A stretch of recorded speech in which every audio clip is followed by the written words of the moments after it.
As a preface to this video that I may or may not post, there are no user serviceable parts inside of your Beam. So if you do take it apart and you get to the part where you remove or you spread the tabs here on either side of this connector and you try and pull that ribbon out,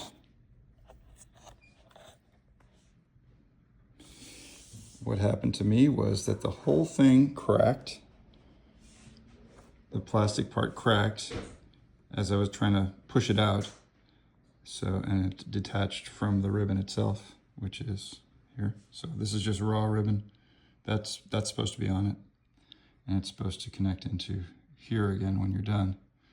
But unlike most computers that you can service and laptops, this is very brittle. And I think it's intentionally made brittle. So I wouldn't do this unless you just have some kind of bizarre curiosity about what's inside of a Beam and you don't care that you're going to break it. Okay, Sonos Beam Teardown. First of all, you got to pull the rubber strips off of here.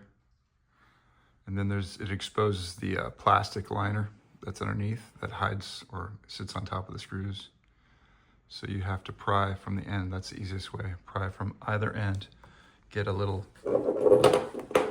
blade. Do you want me to start filming you for your YouTube? Oh, thanks. That's what I'm doing. Put a little blade in the end there and pop it up a little bit and then just rip it back. That's step one. Okay, I assume that nobody wants to watch me unscrewing screws, but this is the screw that I used was the 2.0. I don't know if this is Torx or not, but it's solid. It's one of these solid ones that's hexagonal. It's the 2.0 version. Yeah, I got that on Amazon. You probably recognize it if you do this kind of thing too. So all the screws are unscrewed now. I'm just gonna pull them out and show the rest. As you can see, the screws are long ass.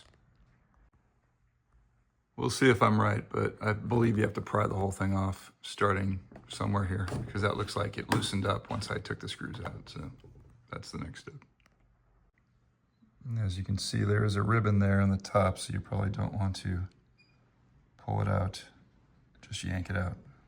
So lift from the other side, just to keep that ribbon from expanding too far. And there it is laid out. You can see the ribbon's still intact. I'll probably just unplug that now to access the rest of this thing and see what the hell's going on.